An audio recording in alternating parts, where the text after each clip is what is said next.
मौला लिया साज के प्यार था कयो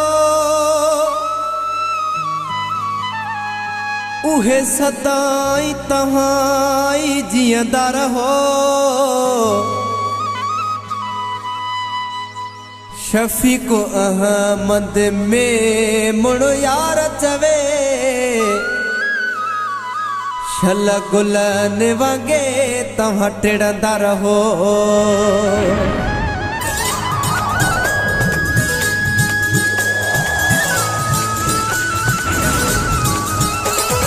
जियो अली सां जेके प्यार था कयो, जियो अली सां जेके प्यार था कयो। भागने वारा आयो अली खे प्यारा आयो, भागने वारा आयो अली खे प्यारा आयो। जाए जन्नत में त्यार था कयो। जियो जियो अली सां जेके प्यार था कयो, जियो अली सां जेके प्यार था कयो। भागने वारा आयो अली खे प्यारा आयो, भागने वारा आयो अली खे प्यारा आयो। जाए जन्नत में त्यार था कयो। जियो जियो अली सां जेके प्यार था कयो, जियो अली सां जेके प्यार था कयो।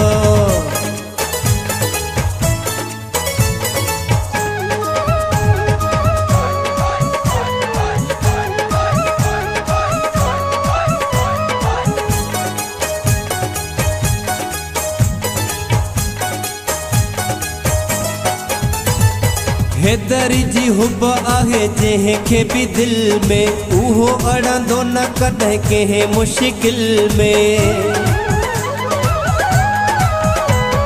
हैदरी जी हुब आहे जंहिंखे भी दिल में, उहो अड़ंदो न कॾहिं कंहिं मुश्किल में। अलीअ जा हणी नारा मोमिन दिल सां सारा, ज़िक्र अलीअ जो बार बार था कयो।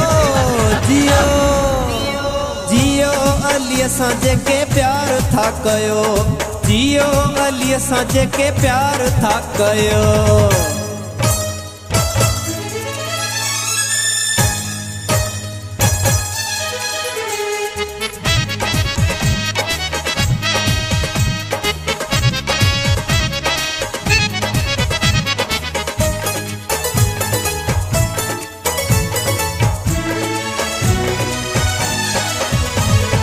हैदर जे नारे जो आज कोई निकारी, उन जी अल्लाह जाने कबर आकारी।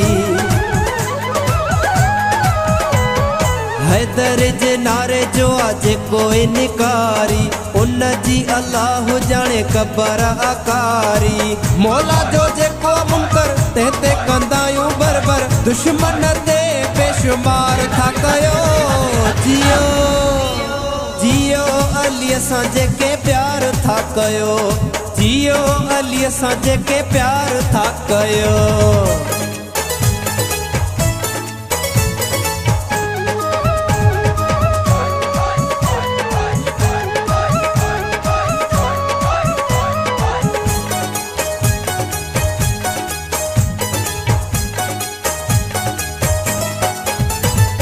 हैदर जी कुर्सी कबर में लगंदव, कायम अपना कबर में अली मौला ईंदव।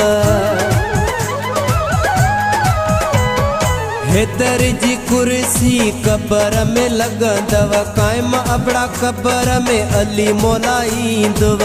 अली सां प्यार करे पको इकरार करे, बेड़ा पंहिंजा तव्हां पार था कयो। जियो जियो अली सां जेके प्यार था कयो, जियो अली सां जेके प्यार था कयो। भागने वारा आयो अली खे प्यारा आयो, भागने वारा आयो अली खे प्यारा आयो। जाए जन्नत में त्यार था कयो। जियो जियो अली सां जेके प्यार था कयो, जियो अली सां जेके प्यार था कयो।